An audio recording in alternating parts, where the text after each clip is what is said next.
आकाशवाणी इम्फाल मोइरांगथेम इबाहाइबिना पाउ पाजरी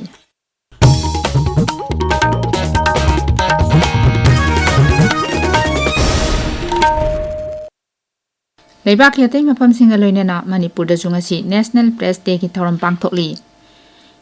इंग्लिशिंग अमा समापन हुंफुतरुकी ngasi नुमित असिदा प्रेस काउंसिल ऑफ इंडिया लिंखटकीबगी नुमित पुनिंगसिंगबो ओइना सही खुदिंगी प्रेस डे की थौरम असि लेबाक सिनबा थुंगना पांगथोकतुना लाकली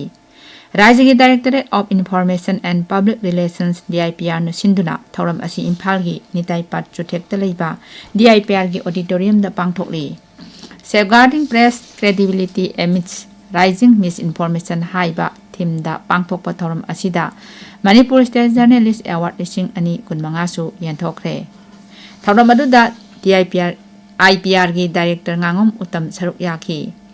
थौरम असिगा मरी लेनना सेफगार्डिंग प्रेस क्रेडिबिलिटी एडमिस राइजिंग मिसइनफॉर्मेशन हाइबा असिदा वर्कशॉप अमसु पांगथोखी सीनियर जर्नलिस्ट प्रदीप फांजोगमना मॉडरेटर ओइदुना पांगथोकलिबा वर्कशॉप असिदा senior journalist K Saroj Kumar Sharma अमदी impact TV chief editor Rupchandra Yumnam वांगांगले ओइना सरुक याखी मणिपुर संगाई फेस्टिवल लिसिंग अनि कुनमंगा पांगथोकनबगीदमक सेम साबगी थबक कन्न चथरी सिक्युरिटी की अकनबा सेक्शन थौरांग लोइनना फेस्टिवल असि पांगथोकनबगीदमक इम्फाल की हप्ता कांगजेबुंगदा सेम सारिबा चाद मरपुगी चांगद लोइरे थासिगी कुनमाथोदगी हौदना नमित 10 नि चुपना पांगथोकदबा संगाई फेस्टिवल असिदा जगोई इसै खुदसा हइबगी पोटलमसिंग साना खोनबा यावना तोंगान तोंगानबा थौरमसिंग उटकनी सही लिसिंग अनि तरादगी हौदना सही खुदिंगी लेप्तना पांगथोकतुना लाक्लिबा मणिपुर संगाई फेस्टिवल असि राज्य असिदा थोकलिबा इरांग असिना मरम ओइरगा सही अनि लेपरुरबा मतुंग हंदक अमुक नौना पांगथोकदबनी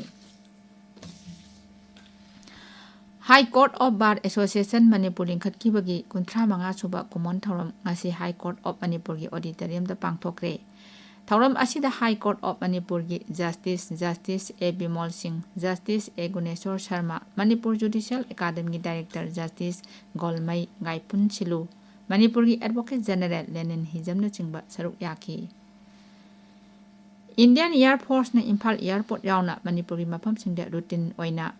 pre plan Indian air force exercise लाक्लिबा निमित खरनी असिदा पांगथोकदौरी एयरपोर्ट की अतै थबक थौरमसिंगी हानगुमना अदुमक मथौ तौगनी मियामना एक्सरसाइज असिदा मिपाइबिदनबा एयरपोर्ट अथॉरिटीना खंगलकली नहासिंगबु आर्म फोर्सेस अमसुंग अतै यूनिफॉर्म सर्विसिंगदा मसिंग हेना याहोनबगी पांदमदा असम राइफल्सना सिंधुना कांगपोपी अमसुंग नोने जिलादा थासिकी 3 13 फावबा प्री रिक्रूटमेंट ट्रेनिंग प्रोग्राम अमा पांगथोकरे ट्रेनिंग प्रोग्राम अदुदा physical endurance development written examination guidance अमदी motivation session न चिंबा पांगथोकी केंद्र की मंत्री doctor Jitendra Singh ngasi PMGSY road project की मखादा उधमपुर पटवा बोदा विधानसभा केंद्र दा लुपा कोटी 9.3 हेनबगी तोंगान लंबी की प्रोजेक्ट संगाखरे लुपा कोटी 43 लोंगी प्रोजेक्टिंग उरेप युंग तमखरे थौरम अदु उधमपुर दा मंत्रीना चानी मोरदगी लावर साउदर्न योब लंबी संगाबगी थौरंगा लोइनना वर्चुअल ओइना सरुक याखिबनी उधमपुर असि लेबा असिगी ओइना खोंगंगी लंबी की फिबम ख्वाइदगी फब जिला अहुंगी मनुंग चलिबा जिला अमनी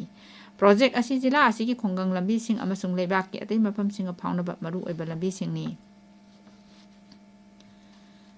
बिहार विधानसभा मिखल द NDA न चाउन माइ पाखरब मतुंगदा सरकार सेमनबा अकनबा थबक चथरी लोक जन शक्ति पार्टी रामविलास की प्रेसिडेंट अमसुंग केंद्र की मंत्री चिराग पासवान हिंदुस्तानी अवाम मोर्चा की प्रेसिडेंट संतोष सुमन अमसुंग तोंगान NDA की लुचिंगबसिंगना जनता दल यूनाइटेड की प्रेसिडेंट अमसुंग मुख्यमंत्री नीतीश कुमार गंगारांग पटनाद उनकी उनबदुदा सरकार सेंबगी मतांगदा अफम कया खनकी JDU की वर्किंग प्रेसिडेंट संजय झा अमसुंग केंद्र की मंत्री राजीव रंजन सिंह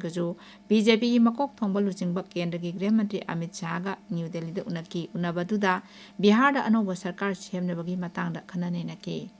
अमरोमदा बिहार राज्य की अरोइब मंत्रिमंडल की मिफम हयंग पांगथोकलब याय मिफम अदुदा हानगी मंत्रिमंडल डिजॉल्व तौबगा लोइनना अनौब सरकार सेमनबा खननेनरब याय पाउ लोइजरे